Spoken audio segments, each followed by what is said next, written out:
Well, hello there, Daniel Midson-Short back again, and today I want to pose a question to you, which I've been asking myself a lot lately, and I think it's an interesting one that I wanted to share with you so you can think about for yourself.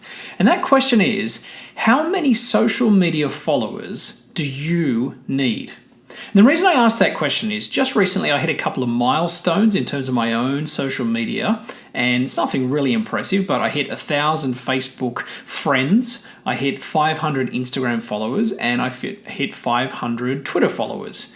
Now, for some people, that's a really small number, and for other people, that's quite a big number, I guess, depending on who you are. I did some research just before I started this video, and it's very hard to figure out the average number of followers out there for each of the social media accounts in 2018 when I'm recording this. But there are a couple of quick stats that I came up with. First of all, the average number of Facebook friends apparently is around 155 per person. The average number of Twitter followers is around 700 per person, and Instagram is the most vague of all. People say between 150 to about 250 is the average for a personal account on Instagram, is the amount of followers that people have. Now, I say that not because I want to compare myself and look really cool, although, you know, the more followers you have, sometimes you feel kind of cool, but because there seems to be in our culture and certainly in our own heads, this kind of notion that we need to keep gathering followers. We need to keep increasing.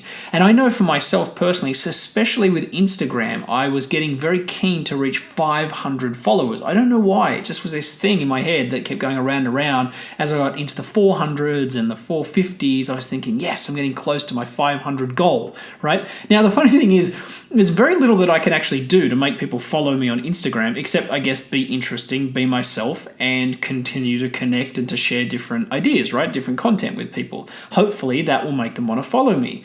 As well, another tactic that you can use is to follow, hoping that people will follow you back, right? The old follow for followed routine. Now, on Twitter, this is especially prevalent. You'll see a lot of people, if you go and have a look at people who have kind of like professional, or personally branded accounts, very often you'll notice that they'll be following like 45,000 people and they'll have 45,000 followers. That's because they've got into the follow for follow technique. So really they have 10 real followers and they have 40,000 or whatever people who are just following them because they're following them back. So if they deleted all those followers, they'd probably lose the other people. Now, Instagram can be a little bit the same, and to a point, Facebook can be the same. Facebook has a 5,000 person limit on how many personal friends you can have, and past that certain point, I don't know why you need more Facebook friends than that. I guess you can have a page and you can have, millions of followers that way if you're a celebrity. But it always goes back to this interesting point of why do we need more followers? What is it that's driving this desire? And of course, at the base of it all are human needs. Now, if you've read anything about psychology, you've probably heard of the guy who's called Abraham Maslow. He's one of the founding fathers of personal motivational psychology way back in the 1940s and 50s. And he talked about the different levels of human need. If you've been following me for a while, you know I talk a lot about Abraham Maslow. But in case it's your first time seeing me, let me just explain quickly. So at the very base of the human needs, we have the need for food, clothing, and shelter, which are basically the security needs, the safety needs. And then on top of that, we have the love and affection needs, love and belonging needs, so to be part of communities and friends and family. On top of that, you have the esteem needs, the need to be valued and recognized. And then on the very apex, you have what they call self-actualization, which is something I talk a lot about in other videos. However, I think that this desire to have more followers really is triggered by both love and belonging, so you want to feel like part of a community, and the need for esteem, to feel valued, to feel important. But here's the funny thing. When you begin just chasing followers for the sake of followers, I find that it becomes empty. And I have fallen into this habit myself at some points where I thought, if I post this kind of post, more people will like it. Hopefully more people will follow me and stay engaged. And I would notice that, if I'd post something like a blog or a video on Instagram in particular, I'd get 4 or 5, sometimes 10 followers in a day. But then the next day they would have all unfollowed me because they were hoping that I would follow them back. Now, maybe I was being a bit arrogant by not following them back. I don't know. Maybe I should have followed the protocol, or maybe I shouldn't have. People have also told me there's kind of this unwritten law on Instagram where you're supposed to have half the amount of following people that you're following compared to the followers that you have, right? Who knows where these rules come from? They seem to be kind of like social norms or memes that get into our society, and we think that we have to abide by them and follow them. right? Maybe we do, maybe we don't.